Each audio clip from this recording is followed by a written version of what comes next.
और वर्षों वर्षों तक आपको मालूम है यूरोप और अमेरिका में झगड़ा होता रहा। 25 दिसंबर से नया साल शुरू हो और काफी दिनों तक वो चलता रहा। फिर झगड़े के बाद बदल के 1 जनवरी से नया साल शुरू होना बताया गया। अब 1 जनवरी से उनके यहाँ नया साल शुरू होता है, उसके पीछे का कारण पूछो, कुछ कारण नहीं मालूम है कि 1 जनवरी को ही नया साल क्यों होता है, 15 जनवरी को क्यों नहीं हो सकता, 20 को क्यों नहीं हो सकता, या मार्च में क्यों नहीं हो सकता, अप्रैल में क्यों नहीं हो सकता। वो कहते हैं कि बहुत लंबा झगड़ा था, 25 दिसंबर और 1 जनवरी के बीच में वो झगड़ा सुलझ गया, 1 जनवरी कर लिया गया। 25 दिसंबर को तो फिर भी अर्थ उनके यहाँ समझ में आता है, ईसा मसीह से जुड़ा हुआ है, लेकिन 1 जनवरी तो कुछ भी समझ में नहीं आता किससे जुड़ा हुआ है।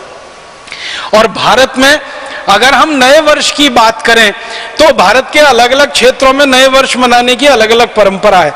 जैसे आसाम में नया वर्ष बिहू से शुरू होता है, तो बिहू का कोई गहरा अर्थ है हमारे समाज जीवन में, हमारे राष्ट्र जीवन में। बिहू के पीछे पूरी संस्कृति है और पूरी की पूरी सभ्यता का दर्शन है, इसके लिए बिहू है और उसके साथ नए वर्ष की शुरुआत है। इसी तरह दक्षिण में हम चले जाएं तो मानते हैं कि ये दिन खास है, ये दिन खास है। उत्तर में, दक्षिण में, पूर्व में, पश्चिम में। अब ये पश्चिम भारत में गुजरात के लोगों के लिए बहुत महत्व का दिन है, दीपावली वाला।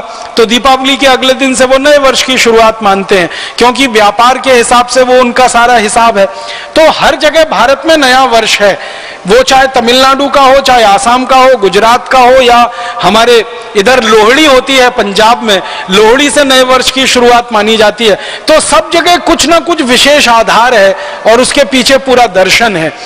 यूरोप और अमेरिका में तो न कोई आधार है न कोई दर्शन है, फिर भी हमने नकल करके 1 जनवरी को नया वर्ष मनाना शुरू कर दिया और इस देश में ऐसा बेहूदगी वाला हिसाब किताब बन गया है कि 31 दिसंबर की रात को और 1 जनवरी की सुबह देश के मुंबई, दिल्ली, मद्रास, बेंगलोर आदि आदि बड़े शहरों में होटल बुक किए जाते हैं, रात भर पार्टियां चलती हैं, कान फोड़ू संगीत बजाया जाता है और पता नहीं क्या क्या सब व्यभिचार किया जाता है। वो नए वर्ष मनाने का हमने पूरा नकल करके पश्चिम से या यूरोप अमेरिका से अपने जीवन में बसा लिया।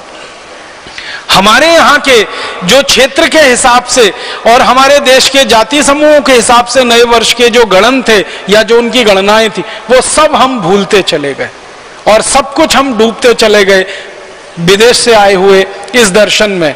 इसी में और मुझे ऐसा लगता है कि हमने भुला दिया कि इस देश की काल गणना पंचांग के हिसाब से जो चलती है वो प्रकृति के हिसाब से है और संपूर्ण वैज्ञानिक है।